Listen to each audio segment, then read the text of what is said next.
give you the lockdown to be able to deal with it.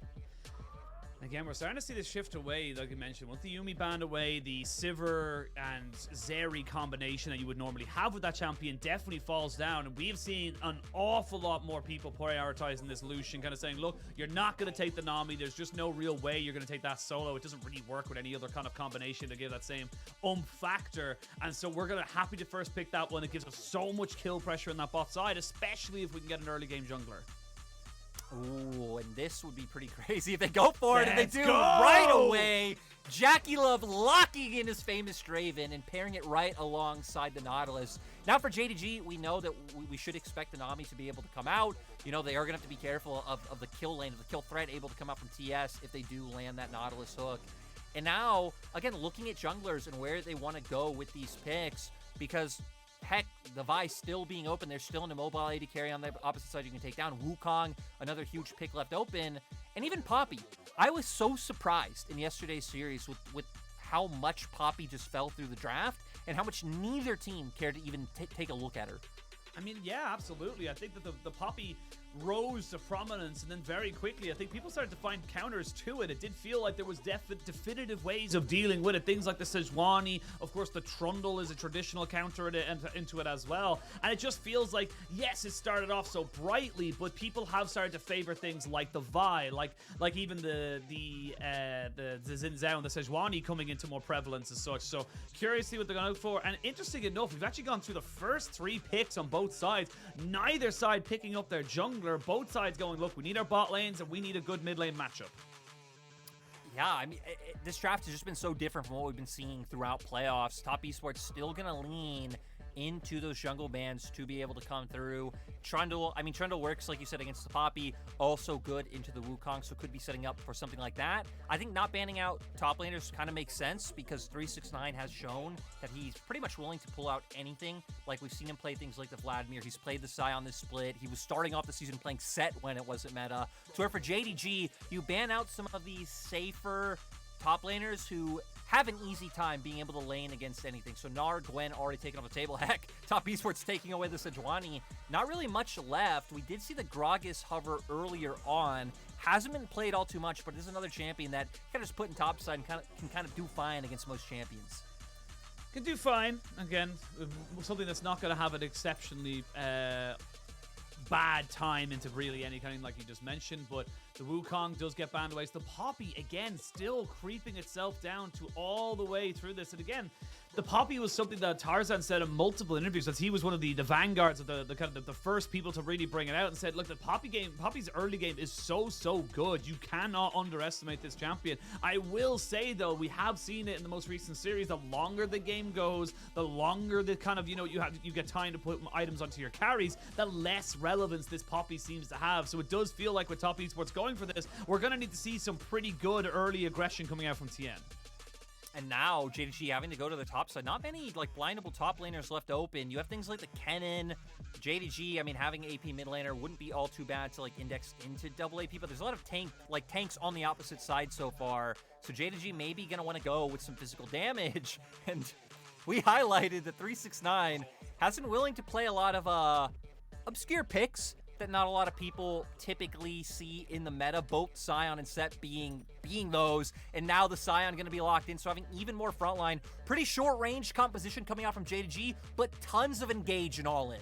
Yeah, I mean, you have so many go buttons right now. Point and click ultimate there from the Vi for Kanavi. You've got the ultimate, the Unstoppable Onslaught coming out here from the Sion as well. And it is just to enable this Lucian-Nami combination. If Hope has given time to just weave in and out of the battle, weave in and out of the fight to make sure he gets those auto attacks off with the Light Slingers, he will do exceptional in terms of these team fights. However, for Top Esports, you've got fantastic isolation in terms of your CC, the Hextech Ultimatum, the Glacial Tomb, excuse me. So many ways that you can just pick a champion and say, no, you are not allowed to fight.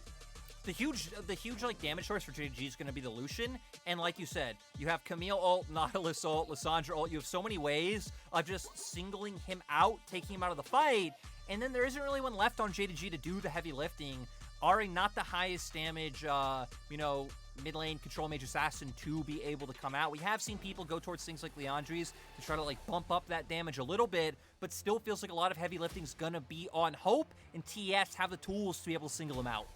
Already, I'm seeing these two compositions, and I'm seeing a lot of fighting right now, Lyric. I'm seeing two teams that are not going to be afraid to try and make those opportunities, those windows where they feel like they have something to kind of get out of it, to take them at the most possible moment they possibly can. So, excited to see what they can do with these two teams, excited to see what they can do with these rosters. And again, always going to be looking towards that Draven. If one kind of kill just goes over to the Draven anyway early, this game could blow open completely. So, JDG, they've got to play this smart. For both teams, though, right? Both teams have such huge tools to be able to explode off of an early game advantage. Lucian coming on the opposite side, then having a strong mid-jungle like Ahri and Vi, and we know JDG plays for those early leads. So I 100% agree, whichever team can get off to a good start feels like they should be able to take this game home. Well, it's a repeat of 2020. 2 years later, both these teams find themselves atop of the LPL, both in the regular split and now in the winners final. It's only game one, and yes, you do have an extra life, but you want to make it to the finals. You want to try and get yourself back up. It's been a while since we've seen either of these teams in an LPL final, and today we will be sending one of them to it. So we're going to jump straight into game one of this best of 5, JDG versus Top Esports, and we've already got some shenanigans. You know, thinking all the way back to week 1, I think they did the same thing. Good. Wayward's done this a few times with a few different top laners, but 369 is one of the ones who has chill vibes and is willing to match Wayward in the emote battles. But kind of taking a look across the runes we have coming in so far, nothing too unexpected, right? We have things like the first strike coming out on the Lucian, which has become standard, especially in matchups where you just can't dominate, to where you can take the pressy attack. And then Wayward going the same thing on the opposed side. You know, he's going to get a lot of value going for these trades with 369, being able to build up this gold and then getting that true damage later on will still be able to have a lot of impact. We can see now, it's actually interesting as well, because yes, we are seeing the Vi a lot more, but the thing with the Vi is, and probably actually, it's funny enough, I was actually talking to VODS about this. He wasn't a huge fan of the Vi pick when it started off, because your clear is actually quite slow as the Vi to start off. You're not an exceptionally power farming jungler, unlike the Poppy, where you can see you take your Q first, you're able to take out most of those mini rates, and it is interesting to see the kind of priority being put in this champion, just because you have got a point-and-click CC. You have got, similar to a Nautilus ultimate, where you put yourself into a situation where you can say, cool, I can keep this person down and still have an impact. So you have to be a bit more creative with your pathing at the first clear. It's one of those champions where you just look at where the meta's at right now, right? I mean, look at both mid laners, right? Ahri, Lissandra. We typically have champions in the top lane like the Gnar. Not these like huge damage dealers, so just having that point-click ultimate as Mark goes in. Mark does go in, he's going to get ignited, he gets flashed in, the cleanse, JackeyLove! And JackeyLove picks up first blood. We talked about this explosive bot lane, but I don't think we expected it this soon. I know, this was one of the win cons we had for Top Esports, was their bot lane being able to find this type of advantage. Mark was seriously a gangster in their last series against EDG, and showing up here today the same. I mean, you get both summoners out of Hope. You're not only just getting that, but it's just so much priority here. Now Kanavi puts himself into the brush and maybe just waiting for a couple more seconds for his Q to be back. They don't have level 3 here on the bot side, but they smelled that something was awry, so they backed themselves away. If they did die there, definitely would have been a bit of a bittersweet moment. But for JDG, this is disastrous. And again, like he said, it's just Mark saying, cool, level 2, go.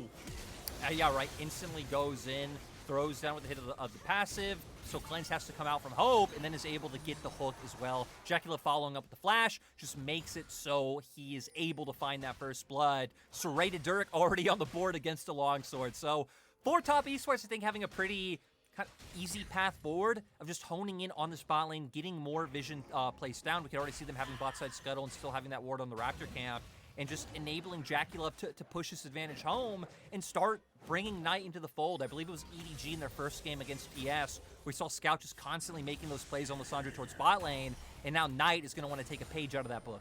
Again, just great single target CC is going to be the name of the game here for Top Esports. They're going to be able to find a champion, kill a champion, and without having a cleanse available to you for the next couple of minutes, this is going to be Top Esports' time to maybe put the pressure down, keep the foot on the throat. And why? Because they can. If they can, they do. And that's exactly what you're going to see Top Esports going for here. The dash has already been used by Hope, but they know that Tian is here because they had a ward. But now Hope is going to be dying, and you're going to see this a hell of a lot more times here on JDG's side. Top Esports just starting exactly how they meant to go on. It's just hard, right? Once you find the kill, you're able to get the wave pushed in as Yagao now. Kind of zoned out. Should be fine, but Knight might be thinking he can go for something a little bit more. There's the Ring of Frost into the hook, and oh my lord, what is this aggression lyric? JDG just don't know where they're going. No, JDG not really having an avenue they can fight around. Right now, Kanavi playing with fire a little bit. Looks like he might manage to use Raptors in the end because the bot lane is there, but 369, maybe trying to find this kill on Wayward. It's difficult. He really would need to get the full decimating smash out before he'd have a real chance of taking him out. But still trying to keep the pressure down as the Sion. Of course, the matchup in this doesn't really start turning until you get to that level 6 and even 9, to be perfectly honest, for the Camille, where she finally gets her first item or two and is able to kind of, split push like a menace. But now Knight putting himself now towards this bot side saying, hey, look, I might not have mana or level 6, but you can't walk forwards. You don't have flash here on Hope. No, still angling around, but Kanavi knowing not really too much opportunity around top side, has to just cover for his bottom lane. And it's one of those things, right, where the first kill comes through, you get the wave pushed in, sucks for JDG's bot lane because now the wave's going to bounce back into TES, and Tian pathing around it perfectly to set up for that next kill. And now they just have a formula. They can keep looking to do this. You move to what JDG could do. Now with 6 coming on the board for mid lane, it's a little bit hard to look towards that mid lane for a gank because Knight does have that ultimate to buy some time and keep himself safe. Top lane may be an avenue, but getting your Sion ahead doesn't really do too much. It feels like all you can do is try to counteract the aggression that Tian's put towards that bot lane. But look at JackeyLove. He's already so close to his first mythic. I mean, that's disgusting. No offense. That is just a horrid amount of damage you have to kind of give yourself. But Tian will smite away the scuttle, so Kanavi just going to be able to put a little bit of hurt onto him before he leaves. But yeah, having a Sheen and a serrated Dirk is honestly the greatest back for any Draven player because it gives you not only the on hit with the Sheen, but having that extra lethality to just kind of shred through something like a Lucian Nami. Remember, this isn't like a Leona or a Braum or something that can maybe deal with a couple of those spinning axes. This is a Nami that's going to be just as squishy as Mark goes fishing and not quite able to get his catch of the day. Yeah, half the components for the Essence Reaver, half of the items for the Eclipse already online. Mark and JackeyLove able to just keep up this pressure so far. Looks like for the side of JDG, they have accepted pivoting a little bit towards top side where they have gotten a control ward down just to make sure no shenanigans go through, but quickly realizing, hey, we don't see Knight on the map. I did just walk into the topside jungle as Kanavi, so we know where Tian is. So nice reset coming out from JDG, realizing where top esports are. It looks like TS now might force their way into contesting this red buff.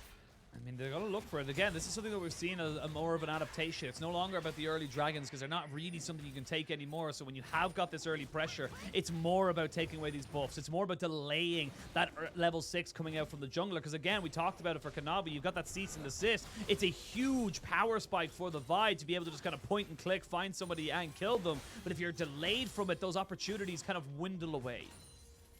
They really do. And it feels like it's so hard right now for JDG to break the formation that TS has set on the map. TS just going to outright go for an early Drake right now and realize they have all the pressure. They have such a good line of control wards in that bot side to spot out if the bot lane or jungle would be able to come through. So this will just be a trade in the end. JDG can try and answer back with a Herald on top side because for TS, maybe don't even go contest. Maybe you do just hammer home on getting more plates for JackeyLove's Draven. I mean, it makes a lot of sense. This is kind of top esports saying to JDG, cool, you play towards topside, but you have a Sion. That is a 3,700 gold. My lord, he is 1,300 gold ahead already. But again, it's just JDG saying, cool, you want to play topside? You know, we want to play topside, but top esports saying, fine, you have to play bot. You have to cover this because if you don't, we are just going to win. We are just going to be able to kill you time and time again. So curious to see what they're able to do for it. And again, look, they're just completely abandoning this. They're saying, look, we can't fight this. Level 6 for JackeyLove. We have to just kind of full force into this top side to try and salvage it. The good thing for them, if they decide to commit 369 down to the bot side, right, a lot easier for a Sion to be able to play out that 1v2 or potentially 1v3 than the Camille on the opposing side. Looks like JDG, though, are hoping to set up a play on the Camille because 369 has been sticking around for a while. So looks like they're going to overload top side of the map machine. Yeah, it's a bit risky, though. Wayward is still underneath his own tower, but they are going to get some plates here for Hope and missing. There's going to be the Rift Herald dropped as well, so should just be a trade of towers. But remember, JDG, they've left bot lane on an island, so this is just kind of more and more farm and experience going over to the side of JackeyLove. They will get first turret, so it's a good reaction here into what was a losing situation on that bot lane. So shouldn't be able to take this on the next wave. They should be able to defend it with the Sion. So at the end of it all, JDG still trading up, but it doesn't feel great.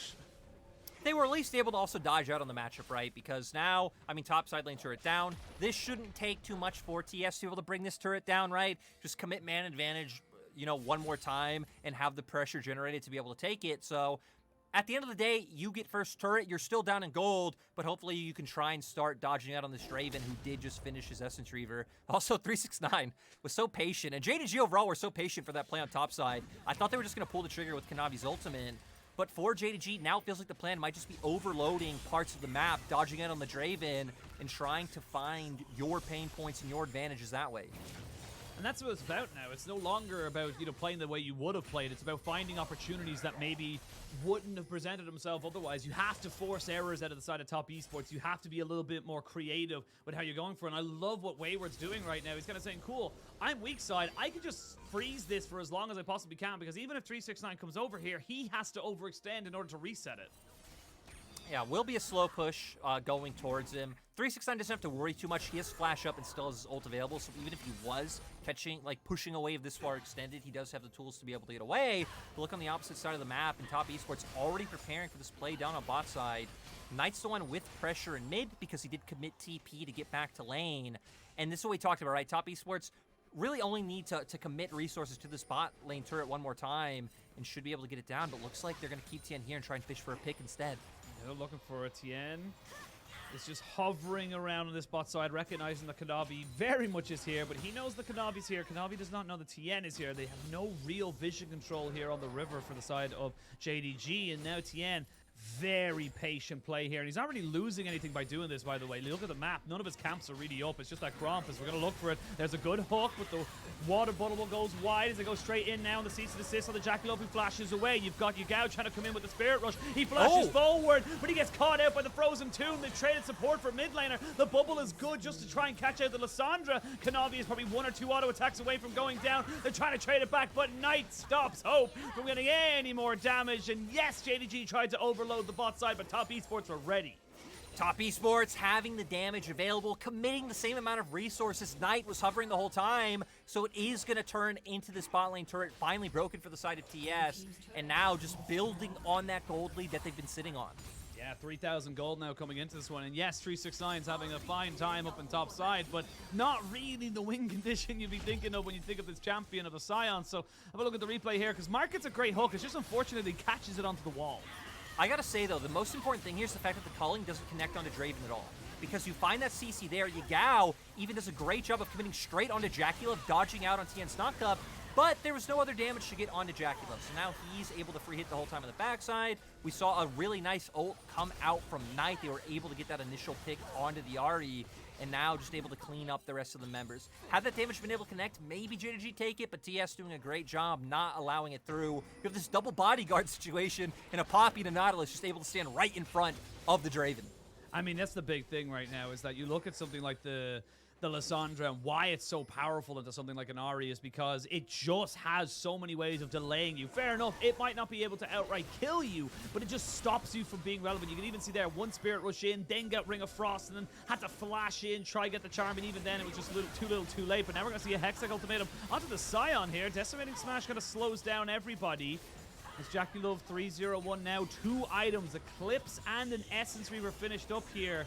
As JDG really want to fight for this dragon, they don't want to let this stacking objective go to top esports.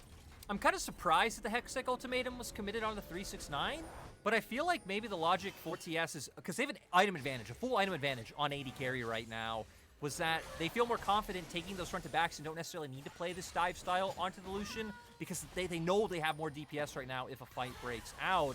But JDG, the ones with ultimates still available. Yeah, they've got ultimates available to them. JackeyLove, no whirling death, and they're going to jump straight on top of him. This is the point-and-click CC. They charm him up, but can they take him out? Yes, they can! Shut down goes over to the side of Yagao as they take one more kill as well. This is going to be 3. It's a triple kill coming in for the side of JDG. They're trying to turn this one back. Wayward finally kills off the Ahri in the mid lane, but it's 3 for 1. JDG not dead yet. And it's so annoying to play against Fi and Ahri. We just saw how much distance they can close in a matter of seconds, get straight onto JackeyLove, and now going to turn it into this Drake. What was, a couple thousand gold lead before, slowly creeping back for JDG. Now both teams one dragon apiece. One dragon apiece, and what was a 3,000 gold lead down to about 1,500. But let's have a look at this. Like you mentioned, even a vision of this, they know this could happen, but JackeyLove kind of gets a little bit baited by the ward there and goes for the auto attack, so they know they can cover the distance in time. They do it. He gets taken down. Lissandra ult doesn't come out onto Yagao until afterwards. And now the big damage dealer is down. Tian does a great job with that ulti to make sure no other members get taken off the board. And it opens up for Wayward to be able to find at least one kill for the side of TES. Yeah, well, TES not done with the action just yet. Kanavi recognizing he's very alone on this top half of the map. With missing kind of coming in, so might not have the support that he so desperately needs as the bubble just going to land to try and get a little bit of a trade-off. Ends up going over actually in the favor of Tian. Gets that smite fight in his favor. Well done to him. And maybe that's a bit of a foreboding for later on in this series. But with the topside pressure being firmly in top esports' favor, they are going to turn this into a Rift Herald, which gives them a little bit more power to try and get these turret pushes. But Yagao, not to be outdone, trying to get a bit of damage himself. Trying to find something in the bot side because for JDG, their resets did come out after, top esports had already respawned because they did delegate some time to picking up that dragon down on the bottom half of the map. And now JDG doing a nice job of looking for this cross map. TES, though, they have potential to just try and get some damage down onto mid when next wave does show up. And Tian doesn't care about the next wave. No, he wants to fight. He's got to be careful. We talked about the burst that can come out from someone like a Lucian. Very, very powerful in those small little skirmishes. A smite comes out here as, ooh, nice. He's getting 1v1 right now, and he's got to be so careful. Never mind, he's dead. Kanavi finds the kill, and that is just such a rare error to see from Knight. Just overzealous, wanting to pick up that blue buff. Maybe assuming since JDG's bot lane committed to going to stop Herald, that maybe Kanavi wasn't too far behind, but goes in for the kill, picks that up, and teams just trading evenly. Another turret picked up for both sides, at least for top esports opening mid, so will more easily allow them to pivot to either side of the jungle. And JDG, right, their composition a lot more about grouping up as 5 or playing out their two lanes, trying to find picks. So not going to be able to do the most with these extended side lanes, but even just the raw gold, feels great for them.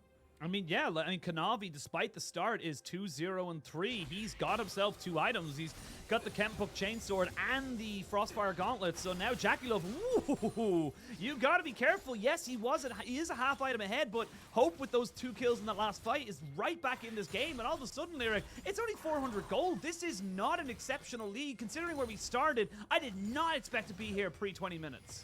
No, especially where we're at right now, right? JDG's bot lane having the power spike, being on 2 items for Lucian, Imperial Mandate for Nami, gonna have that significant burst able to come out, even from a decent range with that rapid fire cannon auto. And now both teams wanting to look for a fight again. They want to go for it. The steadfast presence is good to stop Kanavi on his initial push, but the single target lockdown is too damn good. He's going to jump back onto Knight. Deja vu, you've been here before. Knight goes golden. He's got a flash available to him. Can they burst him out? Yes, they can. That's a double kill in for Hope. Flash in. The charm does not land. So JackeyLove sells survive. And guess what? There's not even an objective right now, Lyric. We're going to have a minute and a half. We're going to do it again.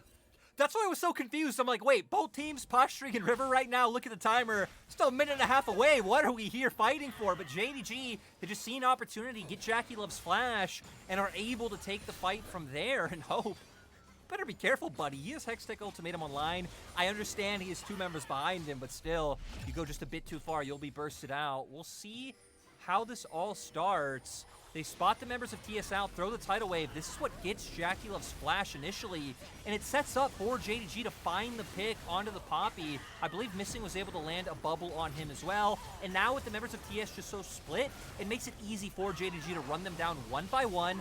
369 play the role of just pushing JackeyLove back, and my God, had that charm been able to connect and other members able to follow up, I mean, that would have been so huge. Another kill on JackeyLove. And those 2 kills give the gold lead now to JDG, and this is something that we talked about all split long. When we talked about JDG, they are a team that is probably LPL personified. People think of LPL as just fighting over anything. JDG do it. JDG do that so often. They will pick an opportunity like right now and say, cool, we're going to go full force. They're going to get the onslaught or these unstoppable onslaught straight down onto the Nautilus, and he's dead. That's a fantastic tidal wave to separate the rest of the team. JDG, they don't care about the early game. They just care about the fights, and they are absolutely destroying top esports. JackeyLove with no flash has nowhere to go. Wayward flashes away to keep himself alive. But JDG, they started off a little rough, but it's just fine because they're a gold nugget. Man, top esports are just getting picked apart. I'm just so surprised at seeing how these fights are going down, like the targets that are being focused. JDG, great job and great example of exactly what you just said. They always slam their foot on the gas pedal. They really only know how to go forward. Because of that, they get themselves another Drake in pocket. And from you know, being 3,000 gold down early on in the game, they now find themselves 3,000 gold up. I mean, a 6,000 gold swap in a space of about 5-6 minutes. It's absolutely insane, and this is why, honestly, it's kind of the opposite of what we expected. Normally, JDG's early games are exceptional with their mid game kind of having a couple of rocky things, specifically against LNG. That's what we saw, but it's almost the opposite now, where their early game wasn't great, but they've turned that completely around, and with 369 on this unkillable behemoth, who deals with the Sion? I mean, good job by Mark to like body block a Tian trying as well. I'm surprised by Wayward and Knight just jumping onto Kanavi though. Like they're trying to shut him down from being able to jump onto JackeyLove, but you still don't really have the damage able to hit Kanavi or taking out their big burst member who we've been seeing, right? Hope being the one to get in, really laid down the damage. Kanavi's huge as well. But yeah, top esports just constantly being forced into different directions, which pretty much allows JDG to not even have to take a straight up 5v5. They're able to like fight 2 members here, find those kills, and just go into the rest of TES. So now they're going to try to get vision around this mid lane turret and try and find some pressure. For TES, you can see them trying to set up sides with the Camille, but JDG don't feel too bothered by it. No, they don't care right now. JDG running around as 5 and just saying, cool, we'll take whatever we want because you can't fight us right now. Yes, you might have a slightly better macro position, but we don't care. We're a 5-man death ball, and we're going to be able to take anything and everything that we desire. And for JDG, this is just so damn good to see because so many teams, so many players would probably get demoralized after that start. It's a Draven. He's now on 3 items or 2 items way before your AD carry, but no. They know their strengths. They know how to bring themselves back, and JDG just really, really pushing the narrative of just like they are one of our top 2 teams, if not our top. 100%. They've been playing like it in this game. Looking at the opposite side though for TS and thinking how they can play the game going forward. The rough thing for them and like taking a lot of these fights front to back is that JDG just have a stronger front line, right? You look kind of two tanks a piece for either side. Knight pseudo front line as well, being able to encase himself with his ulti, but I think not exactly ideal. But Mark, I mean, you're support. You're not getting that much gold. You're not matching the tank stats of 369, even if Tian... Wait, what? Here we go. We're going to go for a full fight. The tidal wave to try and disengage, but you've got your tank of Kanavi almost surviving. Double TP comes in now. It's a 5v4, but a good charm makes this a 4v4. Never mind. Mark goes into stasis to keep himself alive just a little bit longer, and now Hope, thinking he can maybe poke and prod back at the side of top esports, but at the end of it all, ends up being a good pick for top esports as JDG maybe got a little bit too comfortable. Yeah, I was surprised to see JDG going, a little bit forward there and matching TS. Wayward, great job to be able to find that pick coming through. And now for TS, buying yourselves a little bit of a reprieve, right? Be able to get back to side lanes, answer some of these waves, and just try and get yourself in a better position in regards to gold, because still a lot of their members behind in items compared to their opposing counterpart. Really the only exception being AD carry and then support as well. And I mean, right, neither support really being able to get to that 2-item mark just yet, and JackeyLove doing a good job of being able to match Hope in terms of items because of the early lead he was able to stack up. Yeah, again, look, 369, 2 items. You actually nearly have a frozen heart now for Kanavi, so he's going to be, again, a super tank in that front line. 3 items picked up for Hope, so he's online with that IE. So right now, it does feel like top esports definitely on the back foot. Not by much, but it is still significant to feel, and I feel like the biggest difference, like you said, is going to be Tian with his Poppy not really having the same level of tankiness and mobility as something like Kanavi. So we'll wait to see where they want to go for. Just over a minute until the dragon spawns. They really would love to take this turret on the side of JDG, but top esports very well defended right now, and it's going to be about vision game. It feels like the fights are the big thing, and right now you can see it, thank you to observers, they don't have much vision. No, and JDG trying to exploit that so far, but they got to be careful. Another thing I want to highlight for the next fight is the fact that we said a lot of these fights kind of happening front to back, hitting front line. JackeyLove still not having LDR, went for rapid fire cannon third instead. He could struggle at taking down members like 369, who's going in. 369 is just a full front line. How do you deal with this right now? You can see Knight trying to jump down onto Missing to see if he can get something there. Hope gets the Hextech ultimatum. He cleanses away the ultimate from the Lissandra, and he stays alive. Hope was insane in that. They threw everything in the kitchen sink, and he still wouldn't go down. We finally saw top esports try to get on backline, though. This was the first fight where it is the Lissandra and the Camille jumping straight on top of the Lucian. You hit on it, it wasn't able to work out. Hope able to survive. The other members of JDG able to react quickly enough to try to play keep away and be able to get involved as well, start dealing that damage, forcing things like the Zonias to be used. And heck, we'll just go straight into the replay. Right as we're talking about, do top esports have the damage to be able to take them the front line? 369 says, let's find out, buddies. Goes right in instantly. Hope takes down Mark. And keep an eye on Knight and Wayward here. They go straight on to Hope. They get the damage down. He is cleansed, though, to be able to get out from that ulti. And Wayward gets chunked so low from Hope and Yagao, he instantly has to use that stopwatch. And it kind of leaves Knight on his lonesome to be instantly taken down by the members of JDG. Yeah, I will say as well, if you look at the last, kind of the two sides of that fight, it was, Hope doing a hell of a lot of damage. I think JackeyLove got 3 auto attacks off, and that's not me flaming him. There was just not really a lot else he can do. The point and click CC meant he had to flash and cleanse. He wasn't really relevant towards the, any point in that last fight. I will say though, because JDG took an extra time to take that mid lane tier 2 or tier 1, excuse me, they are now in a position where they weren't able to defend that third dragon. So that's a second dragon there for top esports. It's a little small silver lining, but definitely something needed if top esports want to try and come back into this. This was one of the things that TS were really good about in the regular season, was actually prioritizing dragons very heavily because they know his Knight is caught out. He's caught, he's CC'd, and he is dead. Nothing you can do, and this is the vision game we talked about a little bit earlier. When you don't have that vision, you cannot face check. And sadly for Knight, at least in this game one so far, not having the best performance against his old buddy, his old rival, coming from the same city, playing at the same internet cafe. And right, both are playing a more supportive role. It's about layering and getting that CC down to set up for the picks. But Yagao definitely having a much better time so far than Knight. Oh, for sure. I think if you don't even need to look really at the scores, because I think both mid laners have definitely had muted impacts, but it does feel like those charms have been a hell of a lot more impactful than those frozen tombs. So right now, JDG just kind of accelerating the gold lead. Kind of again, remember they were down 5-1 in kills. It was a top esports advantage for the first 10-15 minutes of this game. 2 or 3 bad fights, all of a sudden top esports are half the amount of kills and about 5,000 gold down as well. This gold lead is actually becoming very significant. I mean, Tian has been sitting on an item and a half for about 10 minutes. Yeah, it's definitely been rough for TS. And even looking forward, right?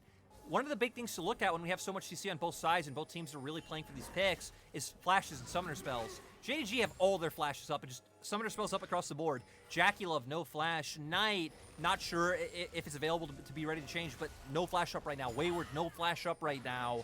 Would be rough. Here we go, 369 to putting in some damage into him. But again, remember, we talked about him. He's a super tank. You're not really going to have that same level of kind of damage to put on top of him. Hope does get jumped upon, has to go golden, but immediately will die. The stasis comes out from the Lissandra, so Knight keeps himself alive and picks himself up a kill. But Kanavi's kind of having a 1v1. Never mind, it's a 5v1. He flashes in, misses the Q, and he goes down. Top esports are not the kind of team that you can get complacent around, and that could mean Baron. Yeah, top esports gonna instantly start this one up. I can't believe they were able to come out ahead in that fight. JDG, though, TPing in. They want to contest this. They want to contest, and they know there's low health bars. Remember, the Baron damage also shreds your magic resistance. Knight doesn't have his ultimate. They're going to try and run in with 369 playing bodyguard. The splash. The smite is early. The smite is so early, but it doesn't matter. They get the Baron, but can they get out? They're trying to get on the Missing, who has to get his Mikhail's Blessing on top of himself, but it's JackeyLove who picks himself up a kill. He doesn't really have the damage to take down 369. There's so many low health bars. There's so many people going almost to death's door, but they shall not walk through it. Top esports, they dance with the devil, and they come out trumps. all from one fight, all from one pick that they're able to find. We're going to instantly see the replay of it. JDG being the ones to walk in, being the ones to go forward. You're going to see the dichotomy of the fight. Kanavi goes straight onto Draven. It's a 1v1 to where Hope running forward. Wayward waits for the perfect moment to get on top of him with the Hextech ultimatum. Knight following up as well. Enemy AD carry taken down to where Kanavi not able to finish off JackeyLove. The other members come in time, do a great job of hooking him in. And look at Tian trying to play bodyguard for JackeyLove, and then sadly not able to connect with that last bit of damage. So the difference really being Wayward in that situation. Wayward getting straight on top of Hope once he E'd forward. Lyric, that's a 6,000 gold swing. They were 5,000 down. They're nearly 1,000. I'm excited, up. Ashid. I'm What excited is for this the gold game? graph. I'm so ready for it. The roller coaster that will be this gold graph. I don't know if I'm ready for it right now, but both these teams better be ready for this next fight in 50 seconds. You got a GA finally being picked up here by the side of Hope, as he did use his stopwatch in the last game, or last fight, so it's no longer useful to him. And we're starting to get to kind of big 3-item spikes, 4-item spikes for the AD carries, but 3 items for everybody else. So right now, it is going to be the next big fight. We can have a quick look. There is a stopwatch on JackeyLove, and there's a stopwatch on the side of Kanavi. Outside of that, it's just regular Zhonya's for the mid laners. And TS now.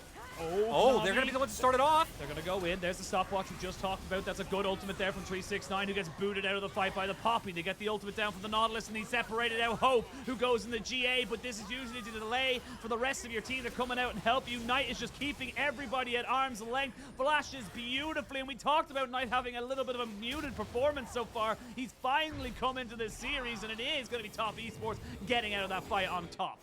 Top Esports staying and wanting to just, barrel down this mid lane, take this turret, not even looking at Dragon just yet. Heck, you have Baron minions for only 40 more seconds. You better use them. And it looks like Top Esports wanting to do that, playing through 2 lanes, because they did commit Wayward's TP to bot. And they're going to commit to this one here. The steadfast presence very good to stop the Nautilus from going down. Never mind. He gets taken out anyway. Kanavi, though, getting chased out here by JackeyLove, who's got some serious damage now that he's got his Lord Dominic's regards. They will be able to trade that 1-for-1, and they get themselves the mid turret as well. While that's been happening, Wayward's been playing a little bit of PvE and getting himself stacked up on that bot side. JackeyLove cashing out pretty consistently in this game with the Draven. I mean, heck, known for the Draven pick, has been for years. We're going to go back in this fight, though, see how it all pans out, because TS, they have the ward. They instantly jump onto Kanavi. For JDG, they do a pretty good job of trying to take this fight, but huge ultimate from Tian leaves Hope by himself. Like, that was a game changer in this fight. Now Lucian soloed out all members of TS here. JDG separated by a wall, also being zoned by Knight, just allows him to find that critical pick, and JDG now not able to find the re-engage. You did try in mid, but still not able to take too much. TS now soul point.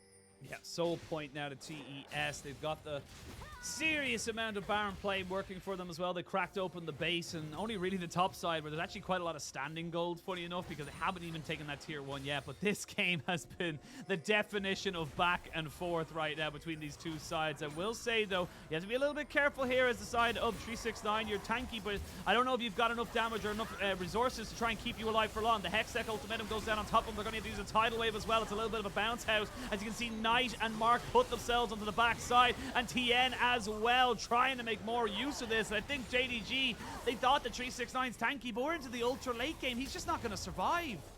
I mean, we're at the point where, again, JackeyLove has gotten so many kills, like, cashed out. Earlier on in the game, we're like, hey, he's 3 items in and still hasn't picked up LDR. We are well past that point, now being on full build. Like, heck, we were saying Hope and JackeyLove are actually the ones keeping up in regards to items. Hope now actually being the one who is an item behind. JackeyLove still has his GA up. Hope's is down, and that's what's giving TS so much confidence to keep pushing forward. Tian and Mark at this point, both just being absolutely fearless with these opportunities. And again, look, we talked about it from the last series. JDG had a couple of scuffs. They were ahead, they get an advantage, and then it just feels like they just let it go for some reason. They loosen their grip for half a second, and someone like Top Esports, actually, you got to be Kanavi thinking about it, and go straight in. Whoa, he knew they were there, and he wanted to go for it. It's going to be 4 members here on the side of Top Esports, but now they've got Knight on the backside here who has to self-ult himself. The Nami has been killed. JackeyLove flashes forward aggressively, but that might have been a detriment to him. He goes into GA, but the rest of JDG have fallen. It's not going to be a JDG win, because Top Esports are here to play, and Top Esports are here to win. Top Esports know JDG always love to go in. It doesn't matter if JDG know you're in the bush because Top Esports knew they'd be able to take the fight. What a roller coaster of a game one, and I want to emphasize that last part. Game one of this best of 5. That is the first game of what I'm hoping is going to be 4 more. This has been absolutely fantastic from both sides, with Top Esports showing they're just a little bit more of a class above. We said right coming in, this rivalry was the rivalry of 2020, went to 5 games in both spring and summer finals. These teams were just so neck and neck. And yeah, right, the rosters have changed, but their seasons this split have just been so incredibly good. Once again, coming in, just overall the top 2 seeds of the split. And again, I think very telling game to what we can expect to see in the series in terms of how close this was. I mean, again, like we said, it started off 1-5 in favor of Top Esports. And the funny thing is, I don't think the result really tells the story of what this game was, because JDG had such an incredible fight back where it looked like Top Esports didn't really know how to fight, didn't know how to play around it. It was just great separation, like you mentioned multiple times from JDG. But Top Esports kept finding picks. JDG kept offering up opportunities. And again, you leave the door open, you're just going to get robbed. That's what Top Esports were able to do. And it seemed like in earlier fights, right, Top Esports were trying to maybe bank on the fact that they had an advantage. We saw a lot of those like engages from Knight and Wayward going on to members like 369 or Kanavi, and it's like, hey, this isn't working out. It was in mid-game when they pivoted, and especially in that fight in their red side jungle, where they were able to get straight onto Hope, take him out of the fight immediately, and JDG didn't have the damage to return and find the kill on JackeyLove, where things just completely blew wide open for the side of TS. And you can see from there, JDG, like we said, aren't a team that stops. They're going to keep just running into and looking for those fights, and it kind of allowed JackeyLove to become even more of a behemoth Knight as well. In those later fights, was doing so much. So many times he would get in between like 3-4 members and find like huge lockdowns, single out the key target and take them down. So we saw the start come out from the bot side from TES, but in mid and late game, definitely Wayward, Knight being these members to step up. Yeah, I mean, you saw the damage there, but also the gold graph. It just felt like either side could have made the most out of it, but it was just once JackeyLove got his feeling for the fight, once he knew where he needed to be, where he needed to stand. And yes, we said that Knight wasn't having a great time. Knight actually did the most damage, which with JackeyLove on Knight on Draven on your team, that's honestly so impressive in my eyes. Well, like I said, right, early game wasn't able to find that same level of opportunity, but once we got to mid and late game, him and Wayward were really doing a great job of like finding access onto the back line. Mark also being someone to set it up with all those hooks, and now going to be looking at game 2 and what these teams are able to change. We talked about curveballs that we've seen come out from JDG, and you would expect could come out from TS as well with the depth of some of their champion pools, especially people like Knights. But yeah, we'll find out if we get to see any of those in the series today, Sheen, because if we don't, maybe I'll be a little disappointed. I mean, I'm looking for adaptation right now, and I think it's really fun to see just in terms of like where the meta is right now. Obviously, a lot of emphasis on people like Zeri and Sivir. We don't see either of them. We just see Lucian and Draven. That makes me happy. But we're going to set it to a quick break, and when we return, you're going to have to try and find someone who looks at you the same way my profile picture looks at Lyric. We'll see you soon.